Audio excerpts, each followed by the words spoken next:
Well, Christmas is fast approaching, and that's the theme on Saturday night at Albion Park. We go back to headquarters, and it's Christmas Cup's race night. We've got the Open Class Christmas Cup. Mac Da Vinci, easily the horse to beat from the inside, and we've got a very open Trotters Christmas Cup. The other highlight on Saturday night is the Members Cup. All in all, 10 races. We start just after 5:30. There is a lot to look forward to in this edition of Weekend Winners, proudly brought to you by 1Equine. We're going to speak with Narissa McMullen and Brendan Barnes.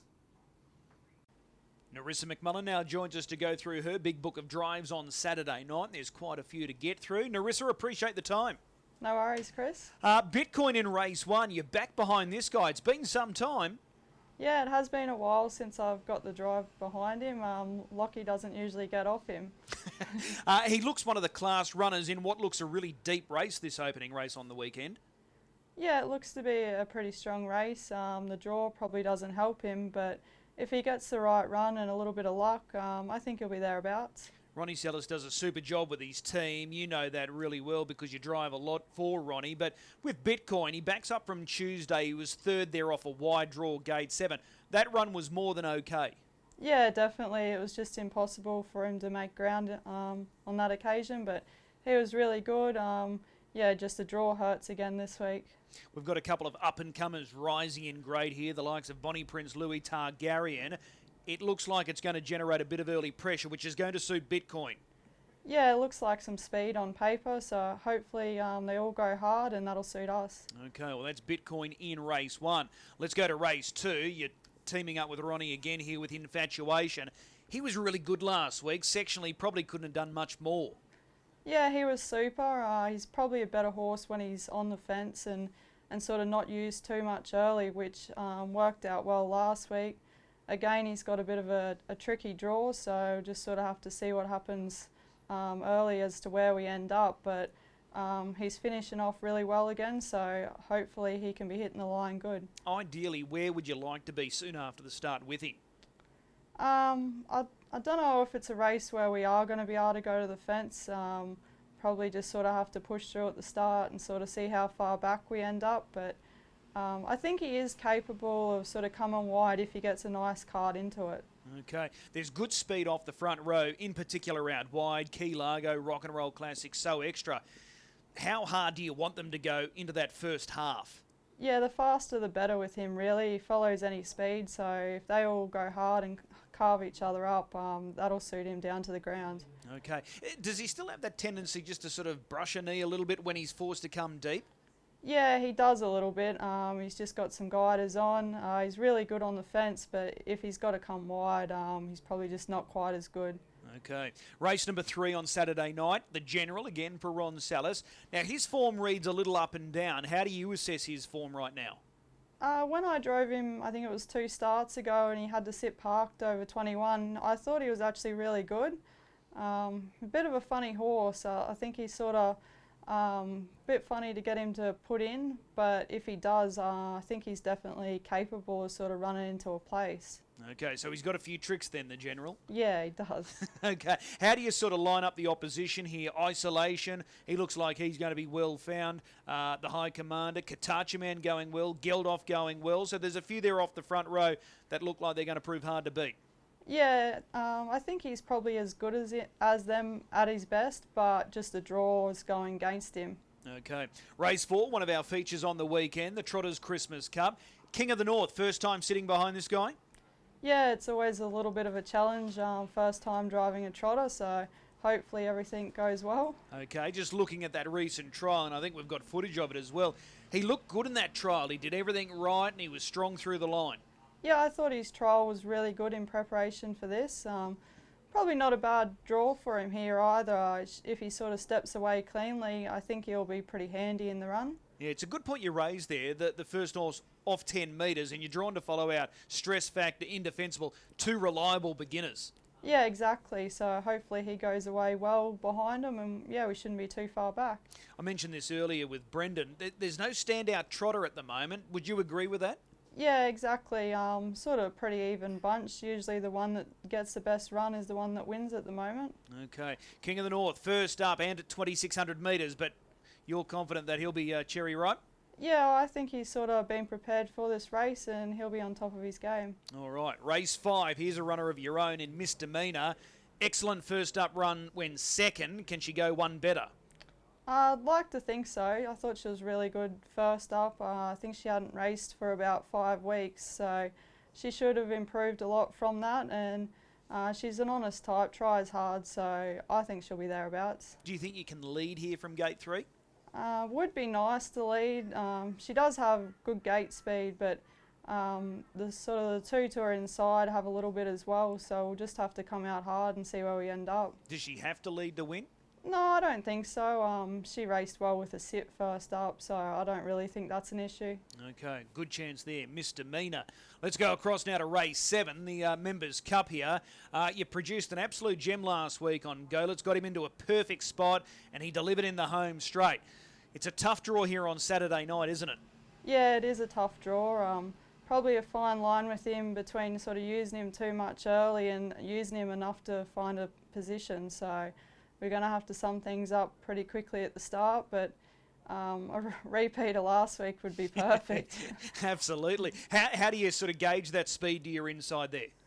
I'll just sort of let him roll off the gate and hopefully a gap sort of opens up somewhere, but there does look to be a little bit of speed, but then again the horses, I think the one horse probably pretty slow out, so that a gap might open somewhere. Okay.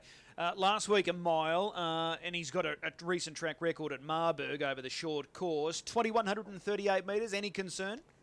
I've never actually raced him over the longer trip, only because he used to get quite keen early on, but he's settling really well now and become a real good little racehorse, so I don't think it will be an issue for him. Okay. Has he surprised you this campaign, the way he's going? Yeah, he has. I've always really liked him and thought he would turn into a nice horse, but he's sort of just gone to a new level of late and racing really well. Okay. It's a good field though, isn't it, the Members' Cup? There's a few good chances there. Yeah, definitely. Yeah, pretty strong race. All right. Race 8 for the mares here. Bella Bronski drawn gate 1. First time behind this mare? Yeah, first time I've driven her. Not sure if 1 is a good draw for her or not. I just don't know how quick off the gate she will be from there. But she is quite a tough mare and racing really well, so I think she won't be far away. Okay, the start's crucial then, because there are a few to your outside that can be a little quick off the gate, so they're certainly going to have a look by the sound of it. Yeah, definitely. Just hope we don't get shuffled back too far. All right. The last race, another race for the mares here over the mile. Heavenly Wisdom. You're in the lap of the gods here, drawn the inside of the second row. You just need that slice of luck too with her. Yeah, she's racing super and definitely think she's capable of a race like this, but probably not the best draw. We're going to end up back on the fence, but if she gets a split late, she can really sprint, so I think she'll finish off well. Yeah, she is quite versatile, isn't she? You can drive her a few different ways. Yeah, exactly. Probably at Albion she's better driven, a little bit quieter with a sit, so things might work out well. Okay, big night coming up for you on Saturday night. Which one are you most looking forward to? We got a few bad draws, but I think Infatuation, he's probably one that can overcome the draw if things work in his favour. Okay, race 2, number 10, Infatuation. Narissa, as always, appreciate the time. We'll see you trackside. Thanks, Chris. Brendan Barnes back in town this weekend after a stint down in Victoria representing Queensland in the Australasian Young Drivers Championship, and he's with us now. Brendan, appreciate the time. No worries, Chris. Busy night for you on the weekend. It starts in the opening race, and this is a really good race because there's several winning chances here. You're sitting behind Swaggy Shannon. First time behind this guy? Yeah, for sure, yep. Okay. He's got a tough draw. He's drawn gate 11, 2,138 metres. He's been a runner-up his past too. That most recent start on Tuesday. Did he have every chance there? Yeah, he had his chance, but it was sort of, it was pretty impressive win by the winner. But yeah, that draw and sort of big field over the longer trip, it's going to be hard, but yeah, he'll run his usual honest race. Okay, so he needs that little bit of luck, Swaggy Shannon. But as we said, his recent efforts have been really good.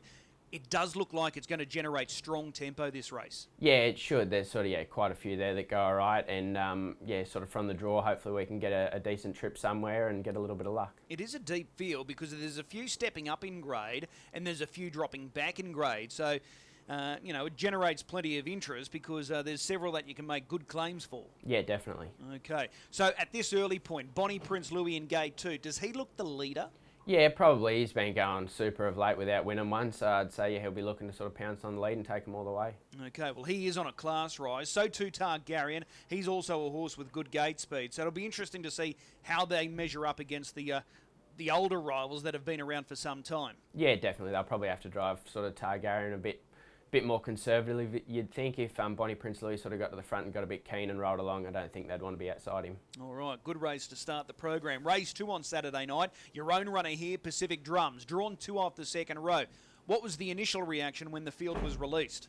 Yeah, probably a good draw for him. He sort of doesn't have to do much early, sort of a smallish field, but he's probably heading towards sort of retirement, so he probably needs to do a little bit more to sort of feature. Has he been a little frustrating for you in the 3 runs back this campaign? Yeah, he has been. He hasn't really been himself of late. He's actually been really relaxed and hasn't been sort of as keen and wanting to do it as he can. But he's getting on a little bit now, and we'll probably give him a couple more starts and sort of see if he's going to look like winning one. Otherwise, we'll give him a retirement, I think. Okay, so we can read something into that. When he's a little revved up, buzzed up, that's normally when he races well. Yeah, obviously it's sort of brought him undone a few times, but he can sort of get keen and sort of get out and roll along and give him something to catch, and if he's good enough, he is. But yeah, he's been sort of quite relaxed. Even when he led there, I think 3 starts ago, he went good and run decent time, but he sort of did it all off the bit, where normally he's happy to run those sort of times pulling his head off. Okay, race number 3, you can make a really good case here for me here, because I think he's absolutely flying Isolation. Sectionally, he couldn't have done any more last week. Lands a good draw. How do you see it?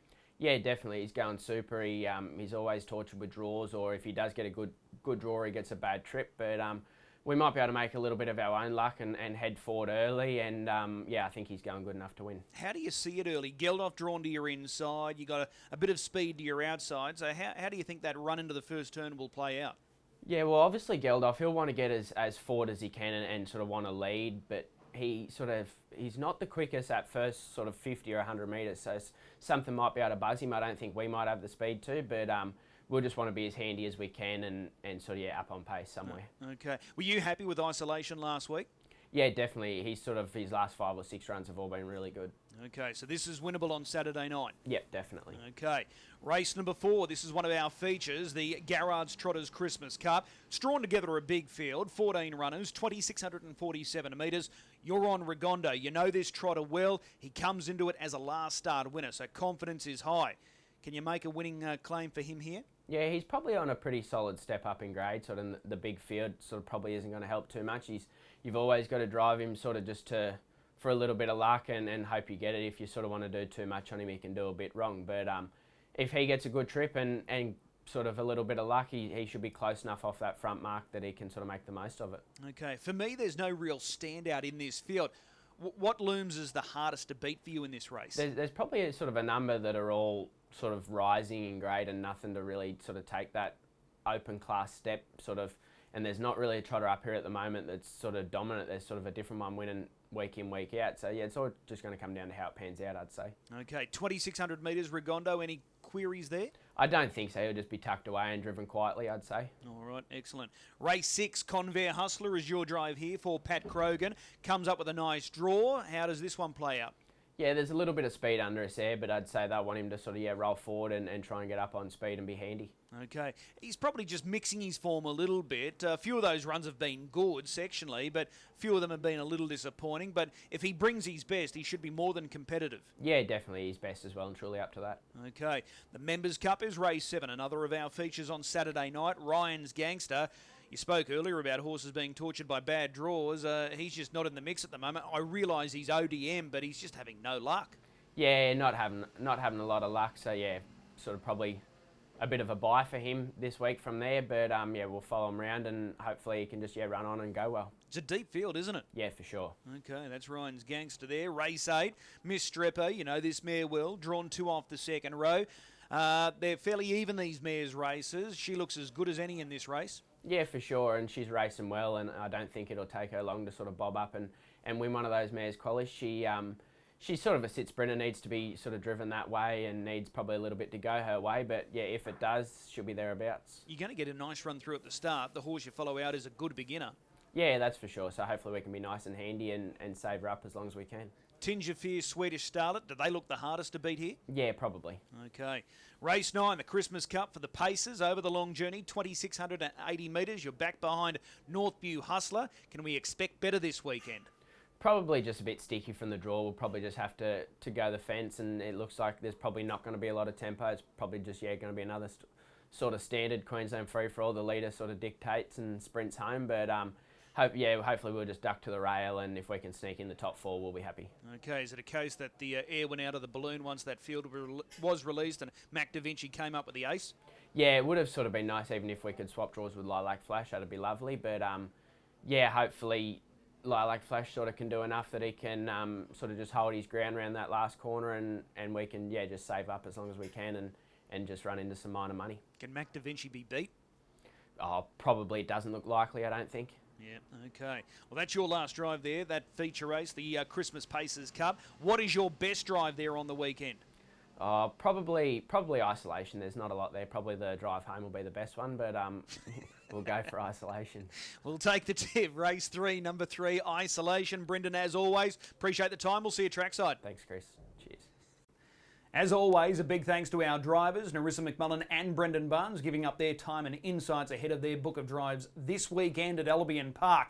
Time now to find a good thing on this 10-race program. I think right in the middle of the card. Race 6, Horse 1, Kiang Marvin. Numerical form doesn't read all that well. Last week, though, he was really sharp sectionally. He comes up with an all-important draw, landing the ace, and I think he can make full use of that good draw. So race 6, number 1, Kiang Marvin, making him the good gamble this weekend. Who knows, we might even get each way odds about him, Kiang Marvin. If you are gambling this weekend, please do so responsibly. We'll see you trackside at Albion Park for the Christmas Cup's race night, plus the Members Cup, the first of 10 getting underway just after 5:30.